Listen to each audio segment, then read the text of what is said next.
So what's up mga keso? Yes, July 20, 2025, Sunday. So quick update lang din tayo. Ito na yung barangay hall ng barangay 313, zone 31. Ito na yung kanyang itsura. So malapit na rin matapos, malapit na rin matibag. Natira na lang dito mga pundasyon. So ito na yung 19 million na pinagawa na barangay hall. Dito yan sa District 3. Hindi pa malinaw kung may kaukulang papeles sa pagpapatayo nito.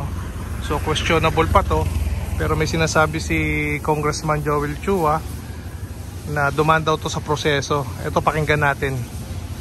Nauna ito, dumaan naman to sa lahat ng proseso.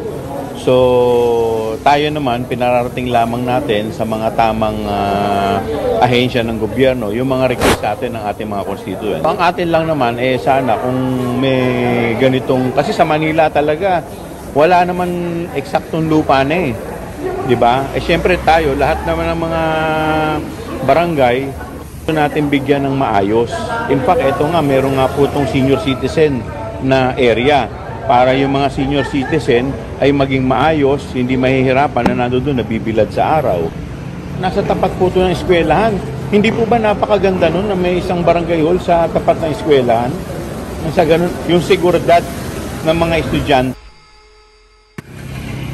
So yun nga, ito nga mga keso. Ito yung kabilang view ng building ng barangay hall na Giniba. So nandito tayo sa gilid. So yun, kung makikita nyo yun, ayun na yung eskwelahan, Arellano High School yan mga keso. So yun yung bangketa. So malapit na matapos tong pag-iba nito mga keso. Ito yung 19 million na pinaggastusan mga keso. Nawala rin sa lahat dahil nga sa illegal na pagpapatayo ng barangay hall na ito. So quick update lang tayo mga keso. See ya. July 20, 2025. Balikan natin itong ang Bonifacio sa gilid ng North Cemetery. Tingnan natin kung nagbalikan na naman sila doon.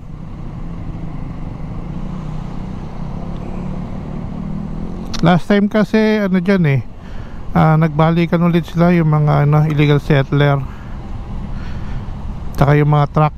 So balikan natin ngayon. Since linggo ngayon, baka nandiyan pa ulit sila at hindi sila umalis.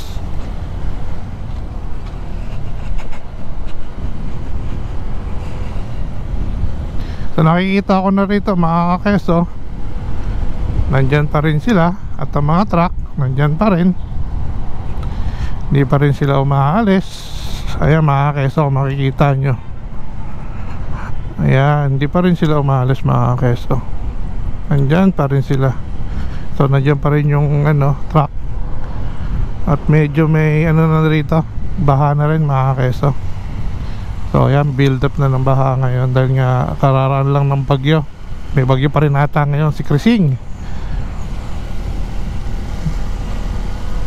So ito yung kahabaan ng Bonifacio. Ayan yung gilid ng may gilid na North Cemetery. Puro truck pa rin.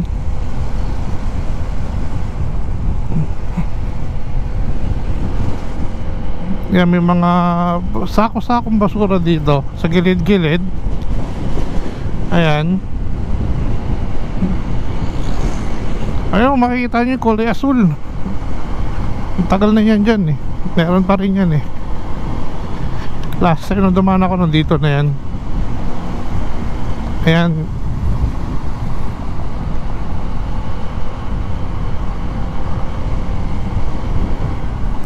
Tapos ito mga truck.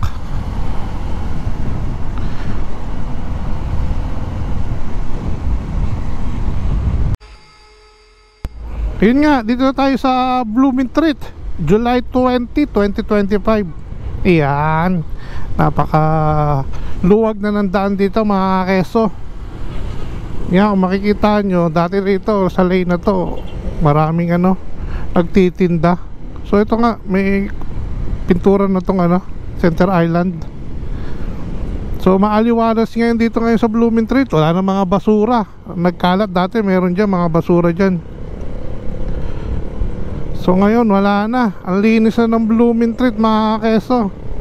Kita mo yung mga sasakyan dire-diretso. Dati hindi eh. Yan, ditong second lane na to, puro ano na yan, si Kaya Biab. Sir, Kaya Biab, andito sa ngayon siya. Ayan yung second lane na yan. Dati ano yan, mga puno yan ng ano, na mga nagtitinda. So nandiyan si Sir Kaya Biab, ang hepe ng Blooming Treat. Nakangasiwa din dito. So passable na tong ano, itong Blooming Treat na dating hindi. Malinis na, maluwag na. So dire-diretso na. Sarap ng bumiyahe mga keso.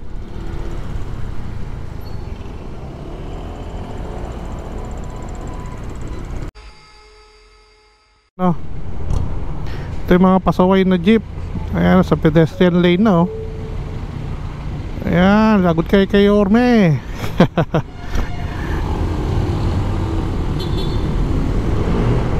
Ayan pa oh. Oh. Kuya talaga, ang tigas ng ulo. Kayo sa ano, sa pedestrian lane.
We're at UST mga keso, Espanya.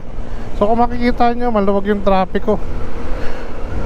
Dire-diretso ang biyahe natin, walang traffic. Dahil wala rin namang abala sa ano, sa kalsada.